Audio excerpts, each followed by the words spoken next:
Welcome back to Alluring Fishing, and thank you for joining me for another fishing video. Today's video is about quality, and specifically quality in metal lures. So I actually started out making a video about a new brand of lure that I discovered, and then I decided to change the topic of the video to talk about quality. And this may or may not be important to you. For me, I like to buy something that's worth the money that I paid for it, and I would expect to get some use out of it in line with what it cost. So for some people it might not be important. Fishing is a hobby, and it's what, lures are basically an alternative to bait. So if you lose them, or if they're poor quality, it doesn't really matter, because you would have bought bait and probably thrown away what you didn't use, and it's a disposable cost. It's not something that you're going to hang on to.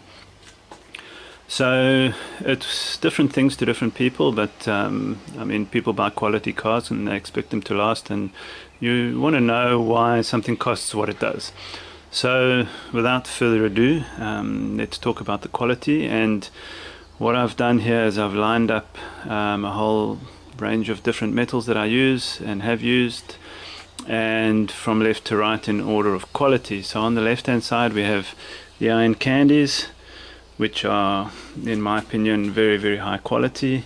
Then we have the North Stream, then we have the Spaniard Raiders, then we have the Savage Gear, then we have the Duo, then we've got Halco. These are Jackson. It's a brand that I do like. I don't use them that much anymore because of other stuff being more effective. And these are the ones that I recently discovered here. These are the ignitions from EJ Todd, and these are something that I picked up recently from my local tackle store, and I thought, well, give them a spin and see how they go. And what I found interesting was the lure that caught the first fish on this EJ Todd. After one fish, that's what we had, the paint started coming off. So I was kind of in two minds of whether I want to sort of put this on a video or not, and it might not be important to a lot of people, but I thought that was quite unexpected. That was actually one fish, paint coming off.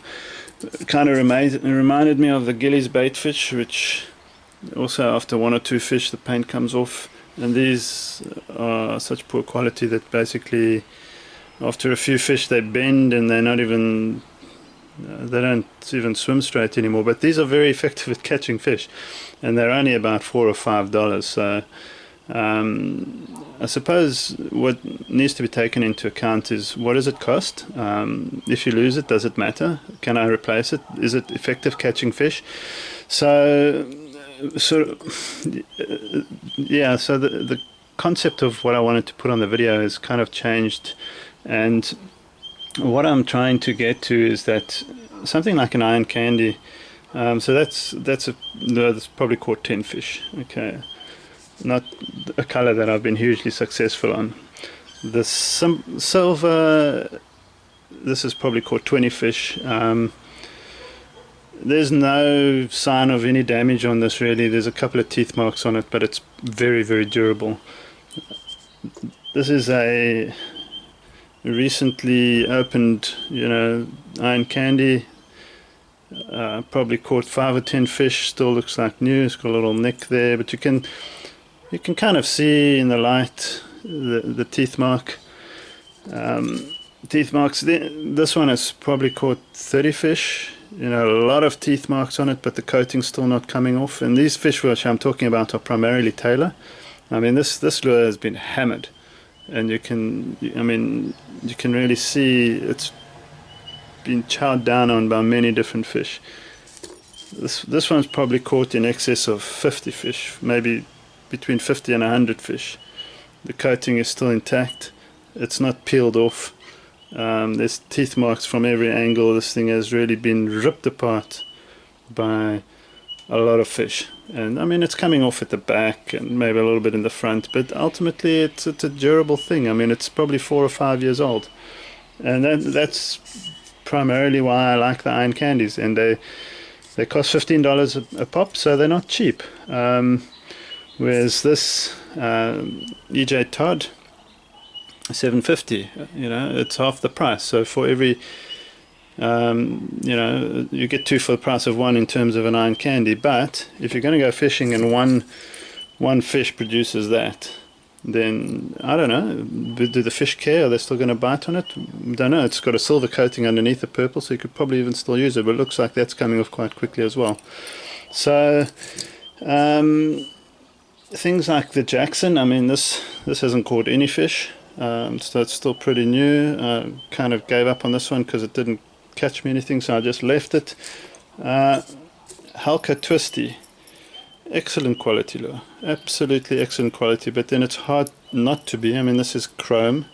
It's hard to get the finish off chrome. I mean, the sticker, yeah, the sticker may be good quality sticker. I mean, this is an excellent lure, and they're also about 750. So for the same price as an EJ Todd, you know, you're getting something that will last a very long time. The disadvantage on a Halka Twisty is they don't cast well.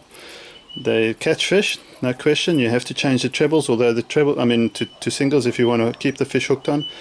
But the trebles are good quality, what they come out with. It's not junk, so you can fish a lot of fish with them. You'll just lose a few more because you've got a treble.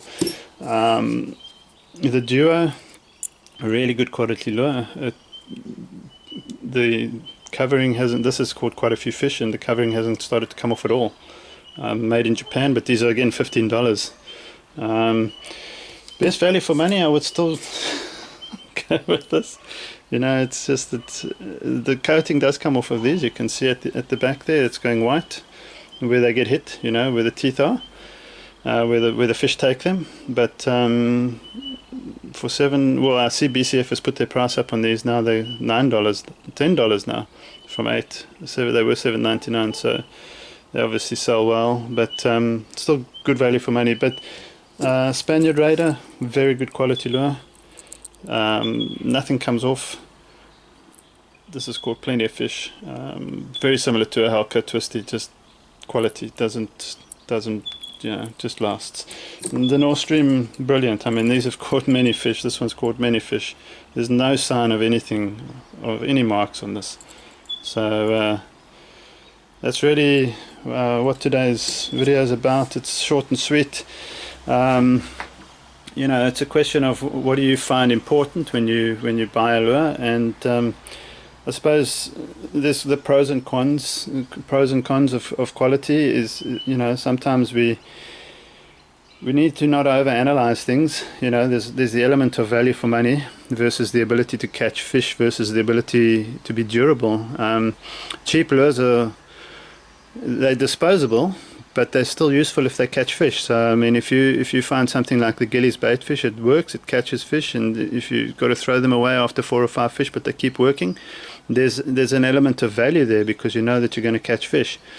And you've got to basically ask yourself, are you collecting lures or are you using lures to catch fish? Because, you know, that's a question a lot of people aren't sure about. A lot of people like collecting lures because they look pretty. But they should be catching fish. Otherwise, don't even take them out and fish them. Just put them in a case and look at them. Don't get too attached to them, and I suppose don't get too technical. But you want to know that you're getting value for money, and I think that's important. And with all of the use that these on the table in front of you have seen, that's my kind of short, quick analysis of what's durable. They're all effective. Most of these will catch fish. Some of them, like I said, I've given up on. But just the Jackson isn't something that I've really talked about before, and I have been successful on the white and pink one. And it looks very similar to the iron candy as well. It's got a bit of a glow element there as well, and they swim well.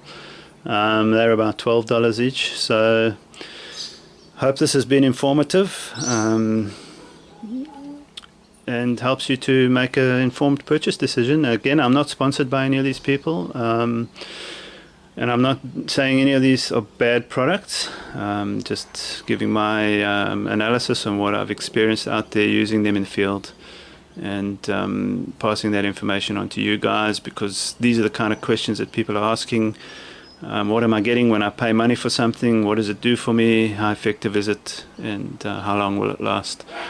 So that's the info for today. I hope you enjoyed the video, and hope to see you again soon.